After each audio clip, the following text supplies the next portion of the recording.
Слава Ісусу Христу!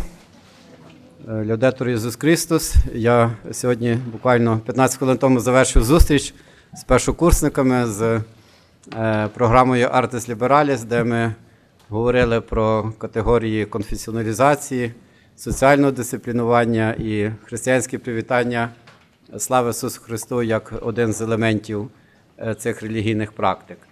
Сьогодні ми маємо вже чергове, третє в цьому семестрі засідання наукового семінару міждисциплінарного, який ми з 2013 року солідарно провадимо двома нашими факультетами, гуманітарним і філософсько-богословським факультетом в рамках нашої дослідницької, але так само навчальної програми «Київське християнство». І сьогодні у нас є третя наша зустріч, третя розмова, і вона є особлива, тому що вона відбувається не тільки в нашому академічному колі, але за участю наших дорогих в прямому переносному значенні цього слова студентів, магістрів істориків, студентів культурології.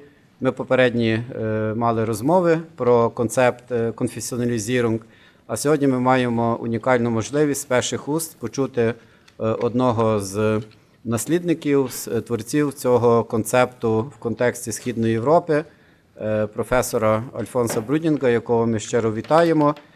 І для представлення власне академічного життєвого профілю нашого прелегента, доповідача, я запрошую декана філософсько-богословського факультету, отця доктора Романа Завійського, співкоординатора програми «Київське християнство». Отже, прошу. Слава Ісусу Христу! Я мушу перейти на англійську мову. And I am really delighted to introduce Professor Brüning, who is currently holds a chair of Orthodoxy and Peace Studies in Europe, jointly at the Free University in Amsterdam and Protestant Theological University in Amsterdam.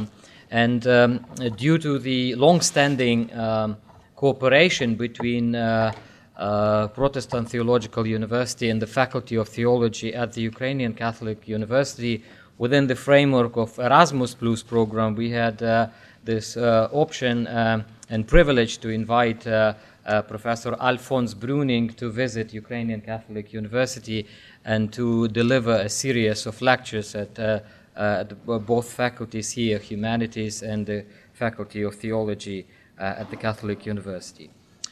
Professor Brüning is also a lecturer of Eastern Christianity at the Institute for Eastern Christian Studies at Radboud University in Nijmegen, also the Netherlands.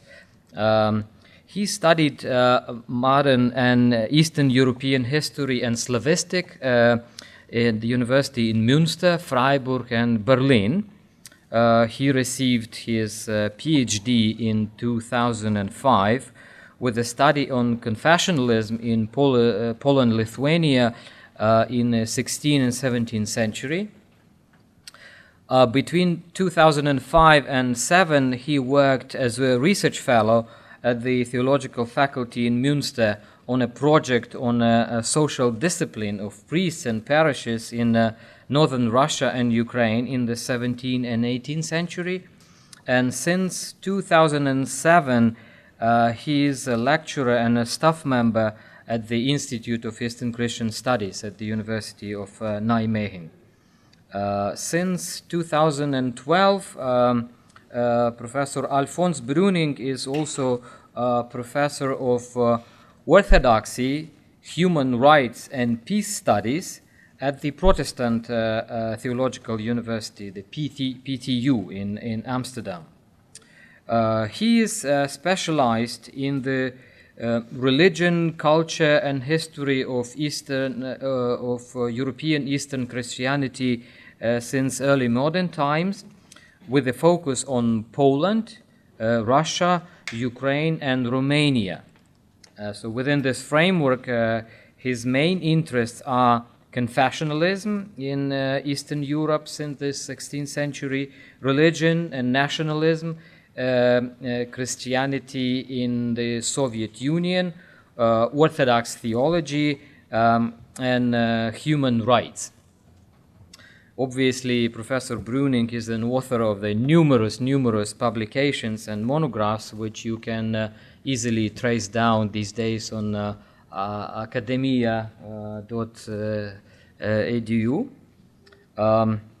He speaks Russian as well as Ukrainian, so for those of you who are less comfortable in English, you can easily ask questions afterwards and during the question and answer session, either in Russian or in Ukrainian, or if you have a privilege of knowing Dutch or German or other European languages, you are free to use them as well. So, дорогі студенти, будь ласка, приєднайтесь до мене в вітанні професора Брюнінга тут в Католицькому університеті.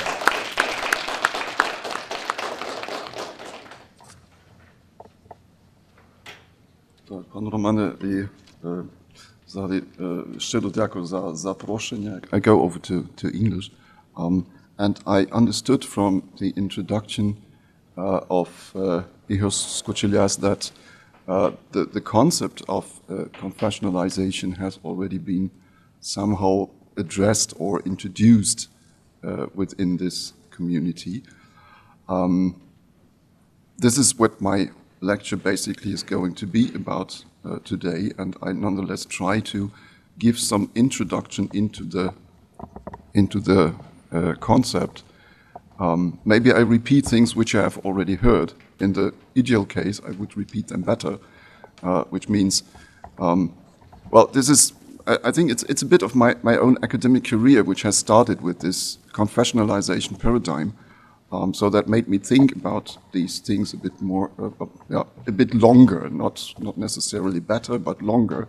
And I try to also provide you with some additional thought about the concept, which might be helpful to assess the significance that concept has had for Western European church history, but also in a broader sense for theology, history of culture, and the like.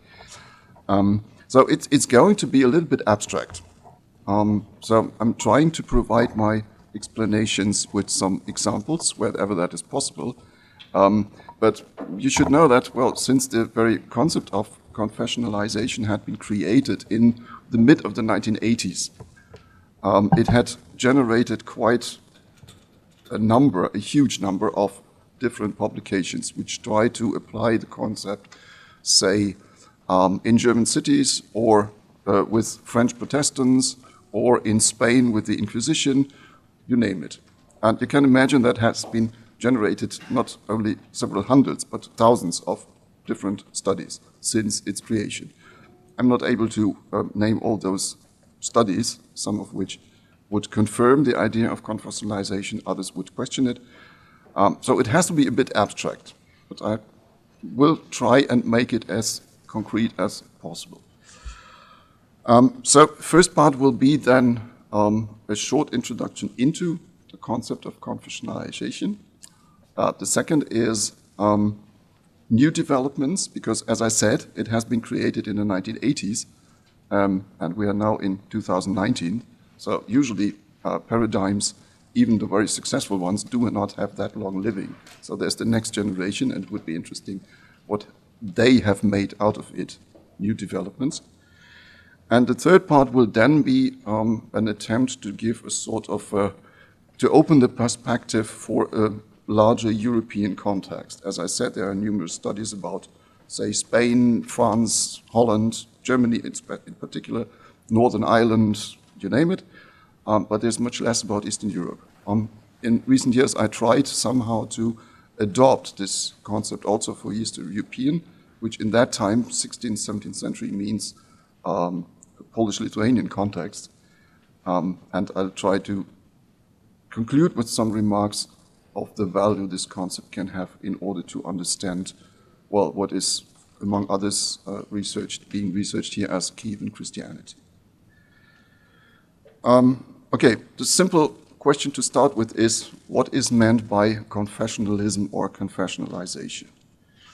I think the best way to understand what the change means and what is meant by that is to shortly consider the word confession in English, which means, well, veroisповедание in Russian.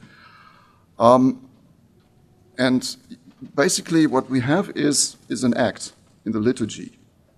In English, confession is also what you do before the priest. So it's something, a liturgical thing. And how can we then speak of confessionalism? What shifts in the 16th century? So what we usually confess or what we perform in confession is the old creed of Nicaea and Constantinople of the 4th century. I believe in God, the Father, the Almighty, and so on. And that's a part in the liturgy. In the 16th century, we start to have written confessions, which is for the Protestants, this is where the story begins, with the division of the church into Protestants, Catholics, and so on. Well, various divisions of Protestants. We have written texts, the Augsburg Confession, Confessio Augustana. Others would be later on of Reformist Protestantism, the Catechism of Heidelberg. Or we would have a so-called Professio Fidei of the Council of Trent, of the Catholic Church. So by 1550, we have constitutive texts which usually are named confessions. And they are not meant for being performed in liturgy. It's not like the believers now takes the Augsburg Confession and reads it loud in their liturgy, but they rather entail, say, the right dogma, the dogmatic sentences.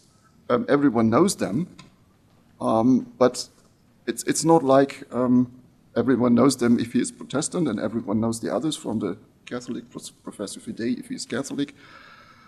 And they are constitutive for those different churches.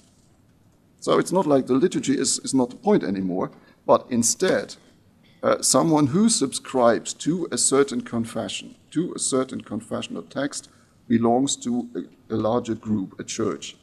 But this church is no more just a community of believers, but it is also a community within society. The main point of confessionalism is that confession, now in the new sense, not in the old liturgical sense, shapes society. And one aspect is that not only the common believer belongs to a confession, but so does the duke of a country, so do politicians, so do higher nobles, and so do officials of a political system. You might have heard of this formula of cuius regio eius religio. That means, cuius regio means the duke or the king or whatever. And he shapes, he determines also what his people, his subordinates, should belong to. The best example you can imagine is the Church of England. Yeah, so since the reforms of Henry VIII, there was the Anglican Church. To this day, Queen Elizabeth II is formally the head of the church. This is cuius regio eius religio. Yeah? And everyone who is, so the question, everyone who is an Englishman or a part of the, not by then not Great Britain, but of England, is supposed to be both a part of the Anglican Church and loyal to the Queen, or the king by that time, later than Queen Elizabeth. This is one example. The same you couldn't make, say, in France. You don't have that officially, but of course the French king had to be Catholic. Yeah, and in France, le roi très chrétien is the Catholic king. Same is true for Spain, which is known as one of the branches of the Habsburg houses, as staunchly Catholic. And the same story you can tell about several duchies within the kingdom, the Holy Roman Empire of Germany. Yeah? So you take all those little duchies which you have, well, you name it, Brandenburg, Hessen, Darmstadt, sometimes of an extension that would somehow be like the Oblast Lviv, not greater, and still you have one Protestant duke at the head, and all his subordinates are supposed to be Protestant as well.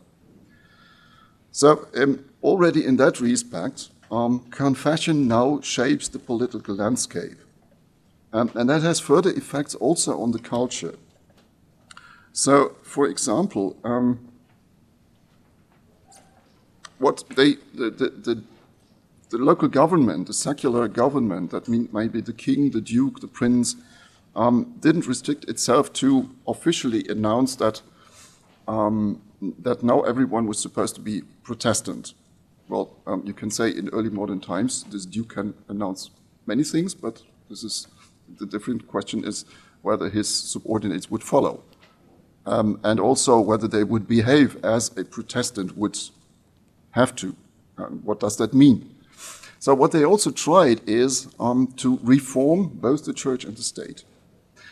A good example would be, say, in the early 16th century, this is true for the Lutheran Protestants, but also for the Catholics, they have carried out church visitations in order to find out how often, say, the average parishioner would go to church, how often they would go to communion, whether they would marry in the canonical way, what would they do with their children, and all these kind of things. It turned out that most of the average population showed up in church maximum two times a year. What they did around the church was hardly to be reconciled with church discipline, so there were all kinds of feasts, and alcoholism sometimes was a problem, all these kind of things. And one common interest of all confessions was to change that. So 100 years later, and even more so 200 years later, this is a long process, you had control of church visiting, which means everyone was supposed to be at church every Sunday, and in the ideal case, either go to communion, or if he was a Protestant, to take part in the sacred meal. So they don't have communion in that sense. Say several times a year.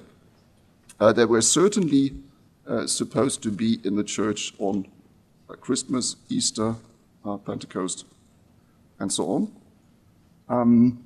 And that was noted. So one really had to provide an excuse if he was really unable to come. So to establish that, you need structures, and you need trained priests.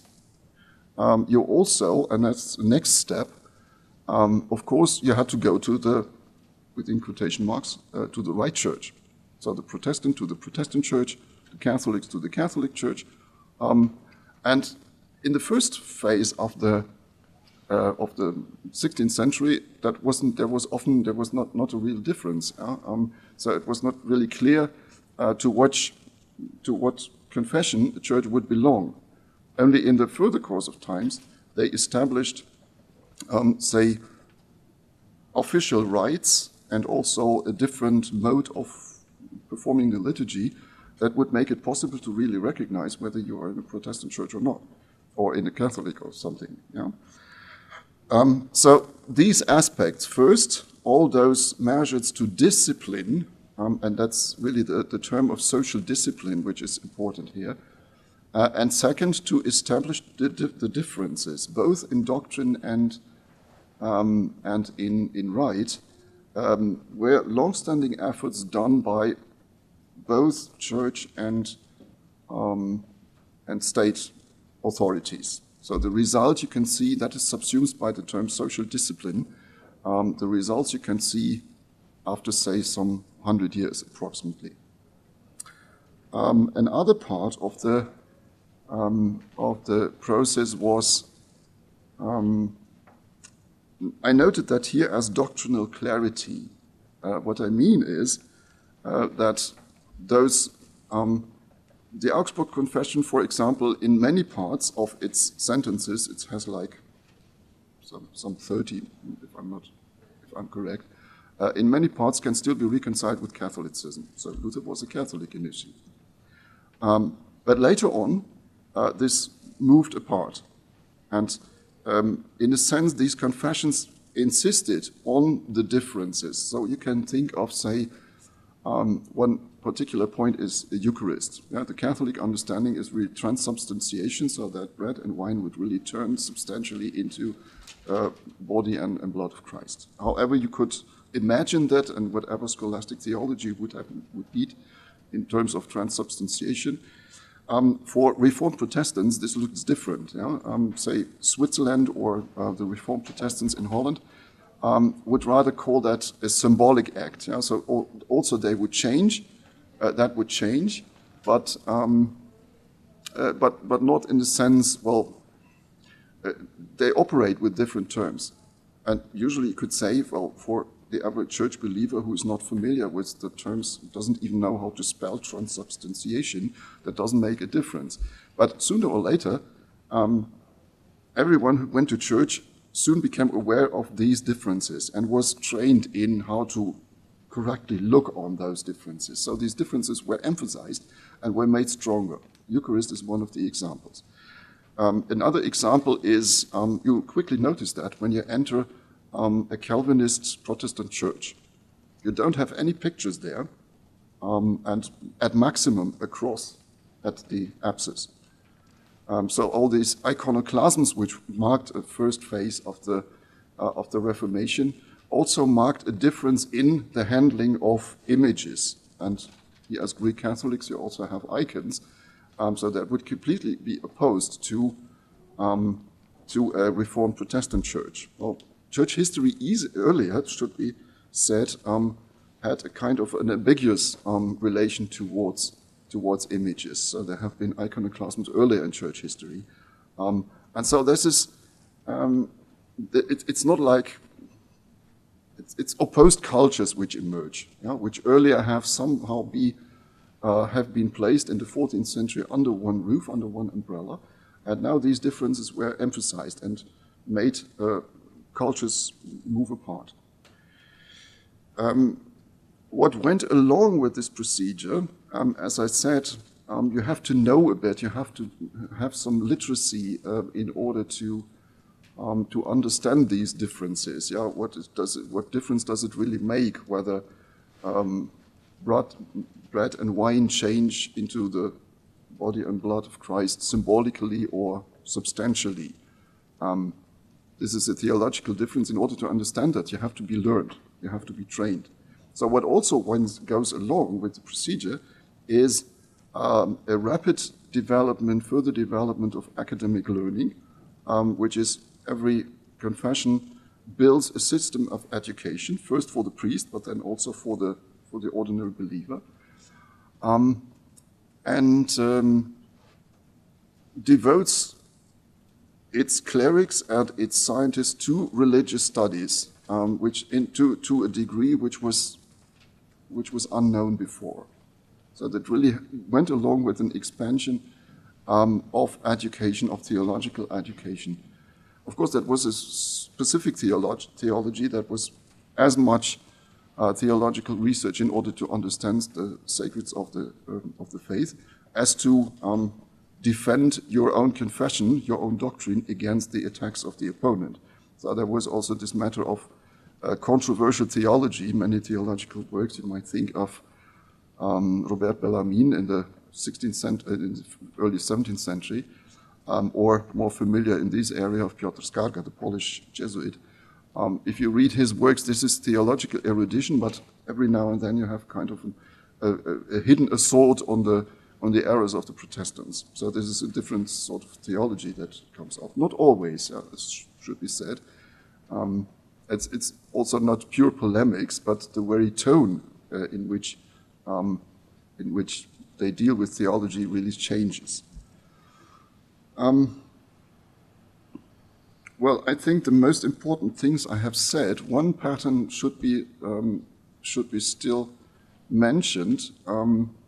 Well, I said in order to establish this social discipline, in order to make the believers really join the church often enough and control that, or in order to make them being aware of the great societal group of confession they belong to, you have to establish a broader system of education, or to broaden literacy, to to expand literacy, you have to print books. What all confessions did is first to strengthen inner social structures of discipline. A good example is the Order of the Jesuits, which appeared in, well, after 1540, I think, was the document was granted to Ignatius of Loyola.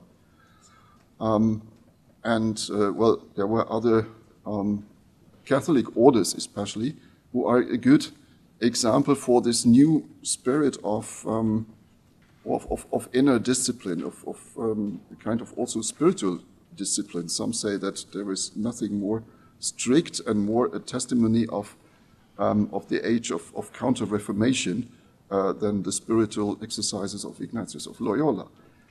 But this is kind of, well, some say even a pseudo-military structure. I don't like the word in that context, but it has a bit of that character. And some say this is a step into modernity. Yeah, so this establishment of larger social structures which nonetheless observe a certain inner structure and order, which earlier you didn't have. And they also apply, and this again applies for all confessions, new media, which means book printing is something which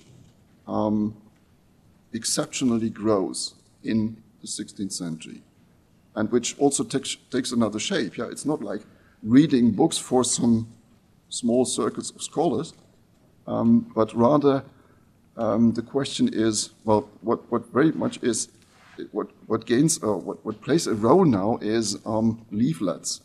So small papers with maybe a woodcut on the front page about, say, the Pope being the Antichrist, to put it a bit simply, and then on the back side some short explanations about what has going on. Also, the newspaper, as we know it, has its birthplace somewhere in this area. So book printing is really something that is new, introduced and expanded in the service of confessional antagonisms. Well, I think this is the main thing. These are the main things. Questions can be asked afterwards. Rights, you could say the same as of images you can say about music. Yeah? Why is Bach's music so Protestant? Or why is Luther so famous for his church chorals? And what role is instead played, what is played by Baroque and Baroque images in Counter-Reformation churches? So travel throughout Europe, you find, I think, easily lots of examples for that. Well, I said initially that I also want to, at some points, to highlight maybe some theological implications. And I said initially that confession is something that changes its significance. You know? I think you can still recapitulate it in whatever language. So I am of Protestant confession is a sense that wouldn't make sense in the 14th century, but now means I belong to the Protestant church and to Protestant faith, maybe to a Protestant king and so on. That means that what you believe and what you have in your head about, say, the church you belong to, what is right or wrong, is no more a question only of your parish and your liturgical practice. It's no matter only of experience, but also of ideology. You are trained that, say, there are those Christians and there are others, and to look on them differently.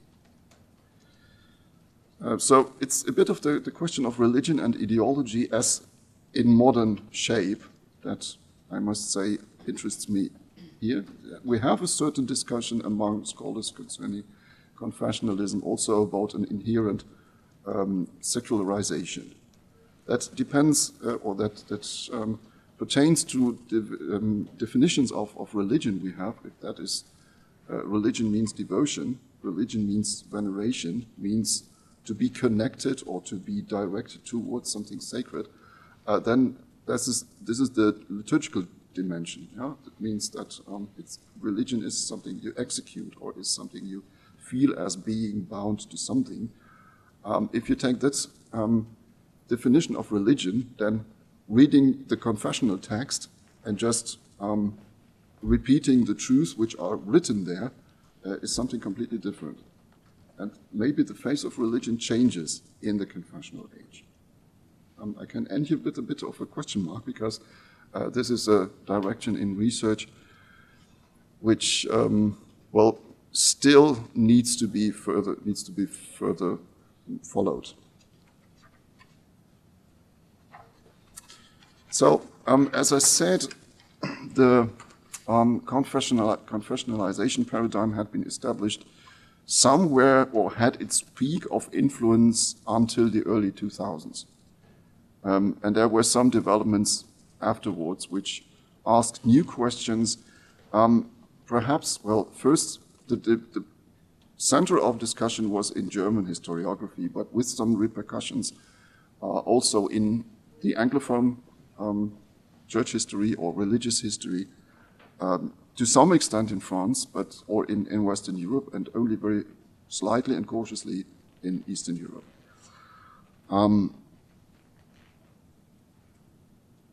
Well, since then,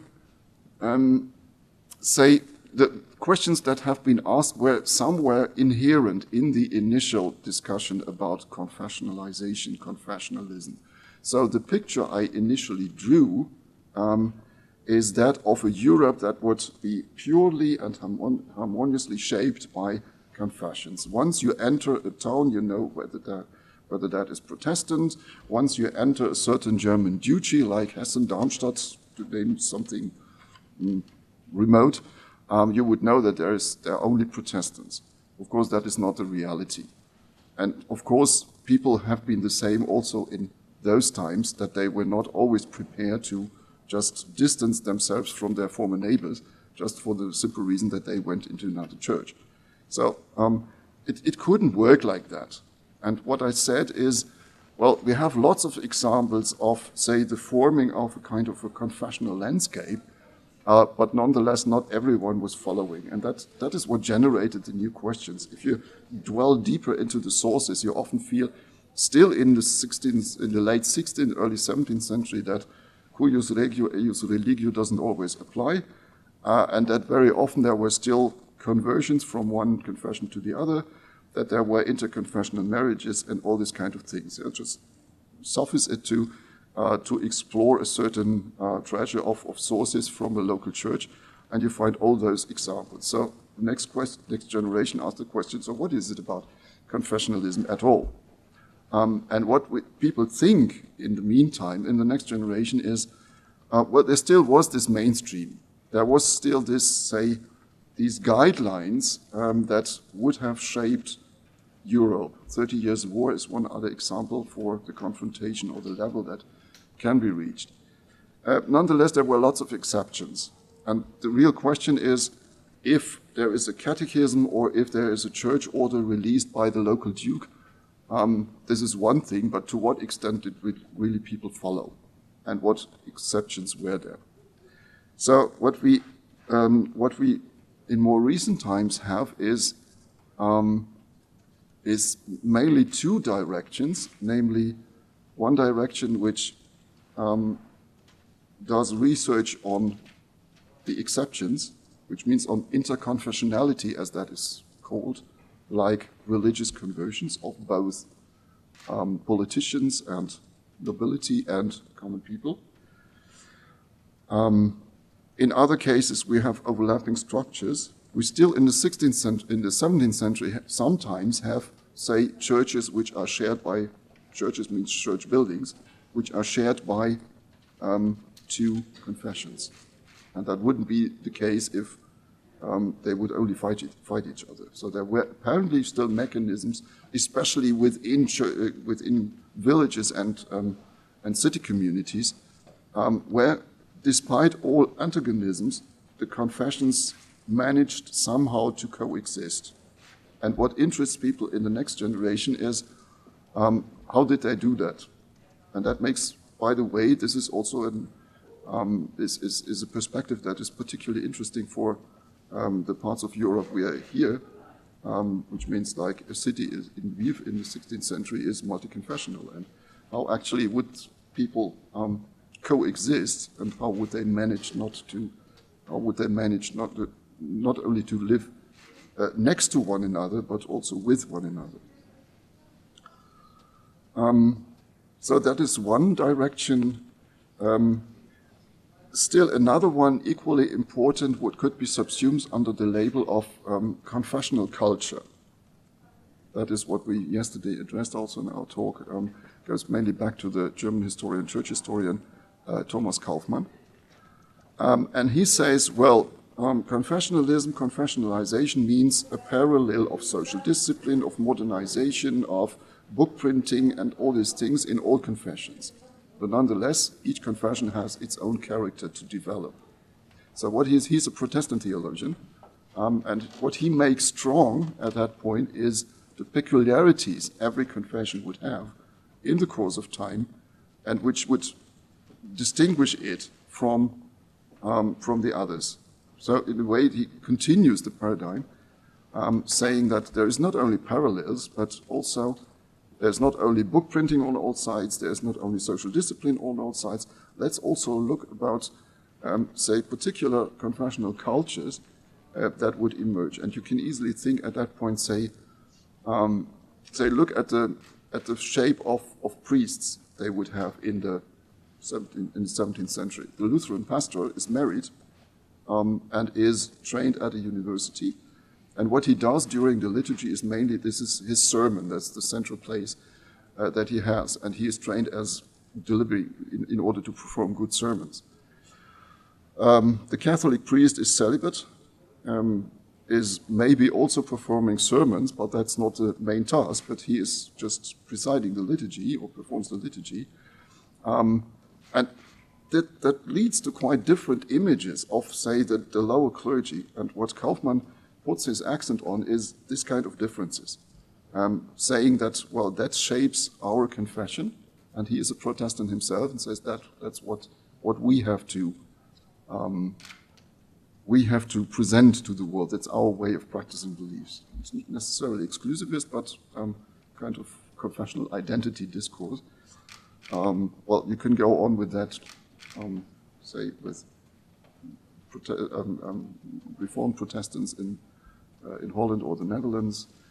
And one other curious thing is how Greek Catholic priests in Poland, Lithuania, and later how in Poland would develop. So I think it's a similar story that could be told. Within this discourse about confessional culture, well, you can imagine that connects the two discourses or two debates on what is actually culture and what is confession, and what would be the merger of the two, the combination of the two. So there you have different approaches to the term culture. Some say, well, this is something essentialist, which you always meet. Others would say more constructivist. I won't bother you with the name of those who are involved in the discussion. It's mostly a German discussion. Others would say, well, culture is something which appears every now and then. People come together and negotiate the way they're interacting, the symbolisms they would apply, and so on. So there's an essentialist and more constructivist approach to also the question of confessional culture. One other question, other question before I come to the next question, just I summarize. So we have the discussion of interconfessionality and what happens between the confessions. Some speak of confessional ambiguity, which applies, for example, for those to the outward pertaining that they are, say, loyal to one confession, but somehow hiddenly practice something else. A good example would be Roman Catholics in the Anglican Church in the early 17th century, which had otherwise, once they had been detected, had to emigrate, so they were really dwelled out of the country. And the second is confessional culture. What is one specific confessional culture, and how would that develop? And a third complex of debates is the question of how long did the confessional age actually last. Some say, well, there was the 30 Years' War, and then there was Enlightenment, and people came to know slowly but surely that all those confessional antagonisms would only devastate the countries and would only lead to endless struggle. And so they came to the senses, and the next step was secularism, enlightenment, and enlightened philosophy, and then that's where it ends.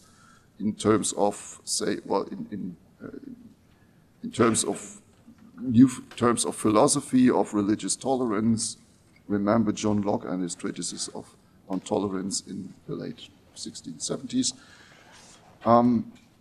Or Friedrich of Prussia, who said, Prussia, when he started his reign, who said, well, it's to everyone's own to search which path to heaven he wants to take. You know, kind of liberate translation from his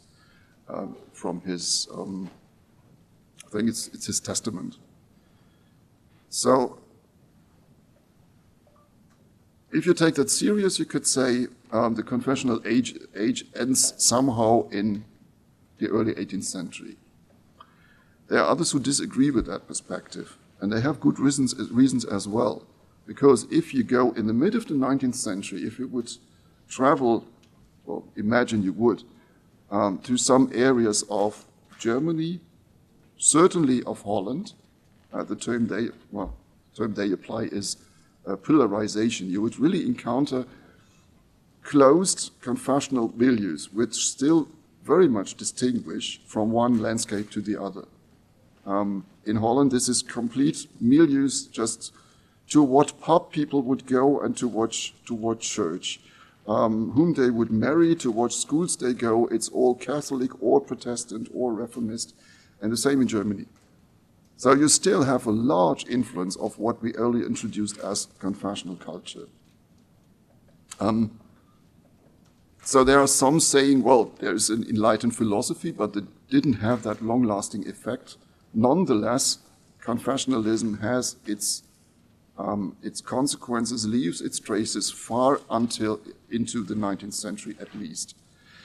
Something that speaks in favor of this phenomena, next to the fact that still there were, well, as I said, churches, pubs, marriages, but also, say, the press, Catholic books next, Catholic newspapers next to Protestants, Catholic political parties next to non-Catholic. You know, remember the Kulturkampf in Germany in the 1870s. So all that still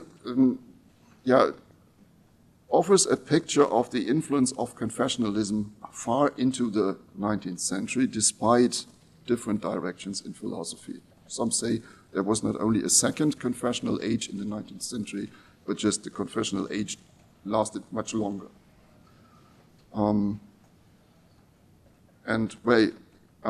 Well, one additional point could be that in the 19th century, people had to react to new phenomena of pauperism, industrialization, and so on.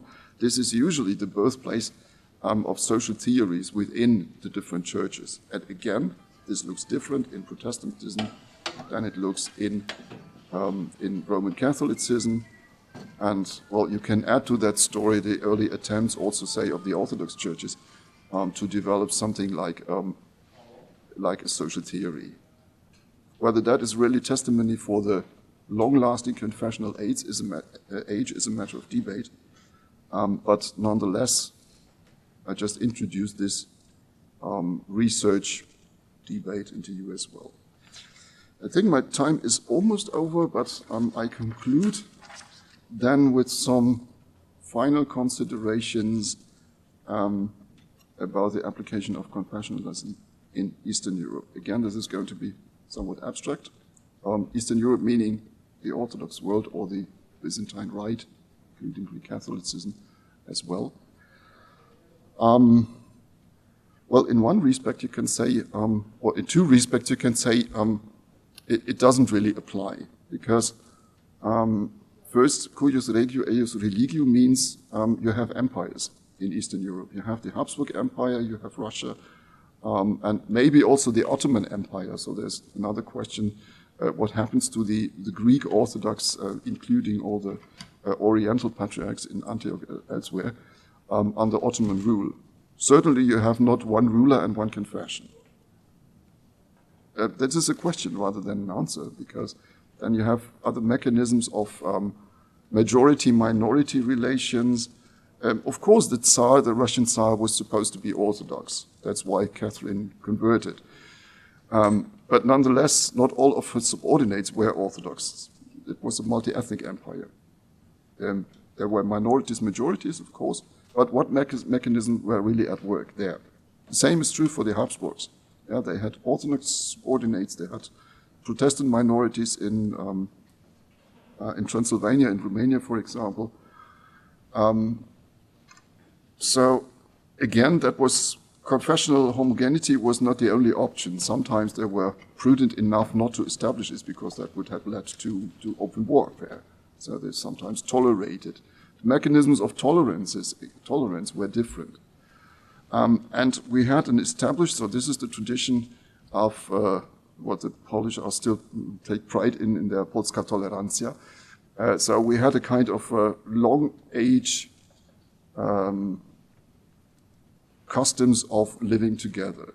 And that, of course, runs contrary to attempts of confessions to establish now kind of confessional antagonisms. Yeah? So that you have a number of mechanisms which just prevent that. And we have, say, intermarriages, or what is subsumed by interconfessionality, mixed marriages, joint use of church buildings, all these kind of things. Baptism of your children by the Catholic priests, if the Orthodox is just not available at the moment. All these kind of things we find back in the sources for quite a long time. So you could say, well, there's little space here for confessionalism.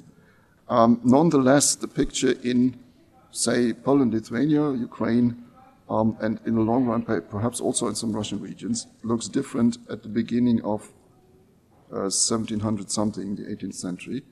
I won't dwell into the details now, but I think by something like 1830, you would really be able to notice first that Greek Catholic priests look different from Orthodox, and maybe not so much from Catholics, but certainly from Protestants, if there are some Protestants left. If they are not, they have been expelled, and that's two reasons which can somehow be connected to confessionalism. You have a certain tendency towards confessional homogeneity also within the Russian Empire. That all can be discussed. I'm looking forward to your questions, of course, by specialists, but I'm just hinting at some tendencies. So that means that first there is, of course, different mechanisms at work, but maybe sooner or later confessionalism played a role also in areas of more of the eastern part of Europe. It also plays a role in the 19th century because, well, the famous word here has been established by, I think, the Polish-German researcher Eugen Turczynski, confessional nationalism. We all know that, say, national identity very often in the 19th century was based, first and foremost, or started with confessional identity.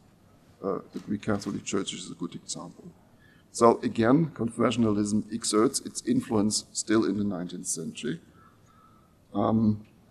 So the idea of a long-lasting confessional age has much in favor for an Eastern European context. I think I can leave it here for the moment. As I said, several questions are of interest for me, like religion and ideology and confessionalism. The question, which area did respond in which manner to the confessionalism paradigm. Also, as I said, I had necessarily to be a bit abstract, and I'm curious also about those questions which want to know the details. So I'll leave the floor then to the discussion. Thank you very much for your attention.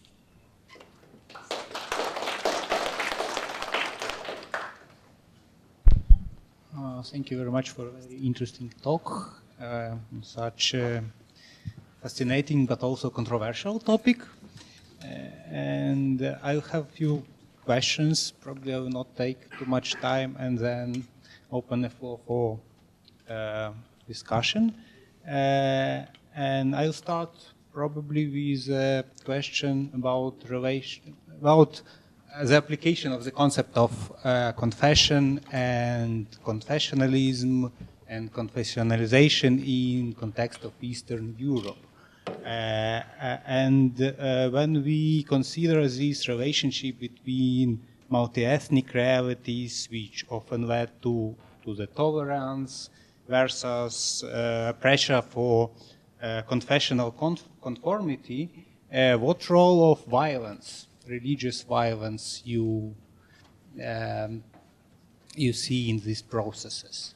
How violence shaped these symbolic boundaries between confessions, and how it strengthened the sense of belonging to a particular confession. This is my first question. And second question will be about the influence or the role of confessionalism or confession building. You said that confession building and new confessions, they gave rise to the particular confessional cultures and to new forms of culture, like music of Bach and so on, or Jesuit theater. But do you think it also influenced a new individual subjectivities, the emergence of new individual subjectivities and new sense of self? Because people, they not only learned how to conform to certain confessional discipline, but also how to transgress them, and how to dissimulate their confessional loyalties. Was it important part of the process of confession building and confessionalization in that time? So this is basically my two questions, and I also welcome other participants to ask questions. As Father Zawisky has already mentioned it, you are free to ask in all three languages. Well, very briefly, the question of violence. Well, let me put it like this. I have been introduced by Igor and Roman Zawisky as also having a chair of peace studies in Amsterdam. And what we know from peace studies is that religious war usually doesn't start as a war, but it starts from, say, social antagonisms, economic differences, kind of envy towards your neighbor, and it only gains additional dynamics and additional, well, vigorosity at the moment when you add religion. And that's what often happens also in early modern times. You fight someone because he sits on your windmill or he has money that you want to have. It's something completely different than fighting the Antichrist. Yeah? And of course it enlarges the violence. So this is, I think, something that happens. It's a bit of the bad influence religious ideology can have. You know? Witchcraft is another example. You know? So it's somewhat, sometimes there were effects of dehumanization that sometimes occurred. Question of subjectivity. Well, I'm not aware of all the philosophical treatises which appear in that context, so like Charles Taylor and the Sources of the Self or something. But what I can say is, I think the most detrimental phenomenon to confessional homogeneity is personal conflict. And that means, well, it can be a marriage, it can be relationships which transgress confessional borders, it can be travelers, it can be merchants, and so on. So we have milieus which are more subject to such conflicts, like scholars at universities, or, as I said, merchants who have to transgress the borders. We have certain regions in Europe, and I think Habsburg Galicia is next to maybe Transylvania, one of the most violent of them, where just you live next to one another, and are exposed to the differences and have to make your own of it. So I think just this border situation between confessions, geographically, socially, is what really generates subjectivism. Thank you very much. More questions?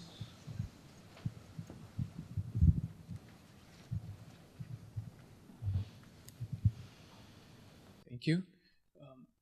How do you see the missionaries and the missionary activity in, for example, Africa of the 19th century in the terms of confessionalization?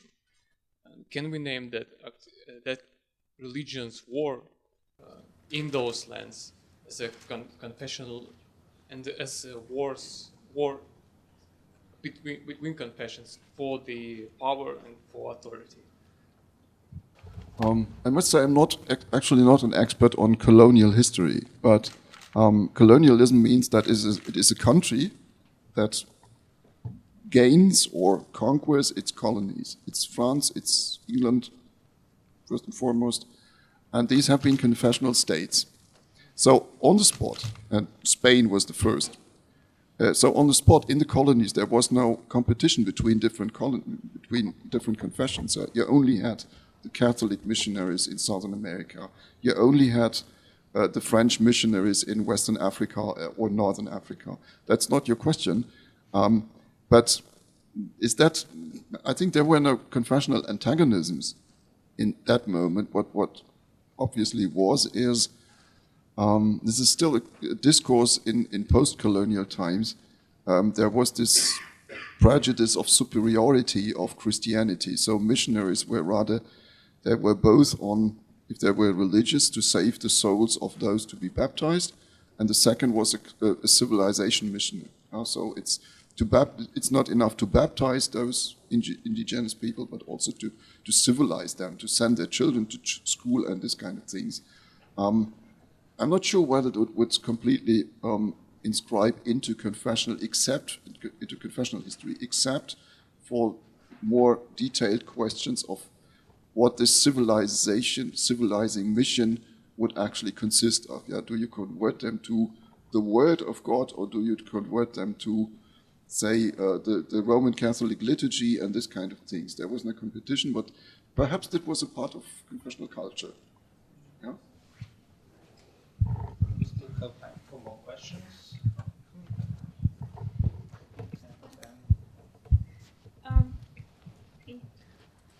Okay, my question is about nationalism and our main topic. So I have an example, and I start with an example. I went to a Ukrainian city, it's called Lutsk once, and it had a church. It looks like a German church, and it was originally a Lutheran church. Then during the Soviet times, the tourist information blog says it was like a Warsaw, or just like very utilized space, very practical space. And then after 1991, it became, as the informational desk says, it belongs to its community again. And the community it belongs to is actually Baptists, Ukrainian Baptists, which are also Protestants, but they're not Lutherans at all.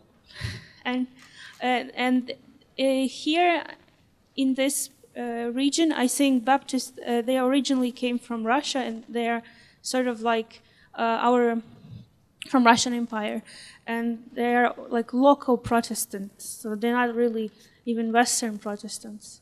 But the person who wrote this text, they saw that the group of people, they saw that there is no difference between these two kinds of Protestants, because they are both, don't like maybe icons, or they have other churches. So this shows for me that at some point, confessionalization means that we became less nationalistic and maybe more internationalist. But at the same time, history is more about like the written history, what we read in books. It usually uses confessionalization as a trope of nation, so like queen and her church. You've been taught about like Western world, about Protestant, and about like Western Europe and how confessionalization been there. May you tell some peculiarities about Eastern Europe and like just a bit more some unusual things like comparing to Western world, to Western Europe? So I'm delivering a second lecture in answering too many questions at once. First questions about that Lutheran, later Baptist church in, where was it, Lutsk, yeah? I somehow try to correctly understand your question, that there is sometimes a coincidence between confessional and later national identity, and sometimes it is not. Well, I think, as I said, and maybe this is also a bit of an answer to the second question, confessionalism in imperial context works quite different. You know? So when the Baptists were still sitting, where have they been on, say, in southeastern Ukraine, or they were initially maybe regarded as Germans, certainly not as Russians. Once they move westwards, because of them speaking Russian in the second generation, they are regarded as Russians, not as Germans. Well, not whether that exactly applies in that case, but certainly Lutherans were initially also in Poland, Lithuania, were known under the term Wiara Niemiecka, which is, or Wiara Pruska, which is the Prussian or the German faith.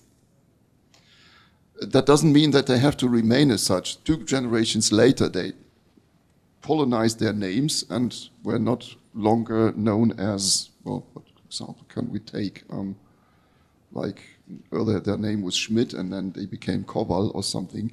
And also they lost their German languages. You can see that, say, in Wien, for example, we have around 1600. We have testimony that sermons also in Protestant churches were no longer delivered in German, but in Polish. Yeah, so you see that sometimes it runs contrary to initial, say, coincidence of national belonging and faith. But it can turn the other way around. It's not like just one continuous line of, say, migration from Germany, and then 100 years later, they detect their both confessional and national identity. It can work the other way around as well. It can work like it's commuting there and back again. But the very fact that being a religious minority in many cases can mean, or even actually meant, also to be an ethnic minority, can pre-shape national identities. It doesn't always work that way. It doesn't always work also that way in the sense of individual members of a community. So we have lots of members in the Tsarist elite of the Russian Empire which are of Georgian origin and which were of Ukrainian origin and so on, and they would maybe, or Jewish origin, which also happens, and they would certainly not put too much emphasis on their origin, rather saying that they are the best Russians of all. Yeah? So it's a matter of elite. We have conversions of merchants who want to do business in Moscow and just say to their spiritual father, well, I'm not interested in the dogmatics, but just baptize me the right way because it's easier to do business in Moscow when you're Orthodox. Yeah? So we have all these kind of things, but still the framework is that in some cases national belonging and religious minorities can coincide, and we have strong evidence for that. Maybe this is an answer to both questions for the moment. I would like to thank again Professor Brüning for a very interesting talk. and hope very much that we will enjoy some other lectures as well. Yeah. Thank you very much.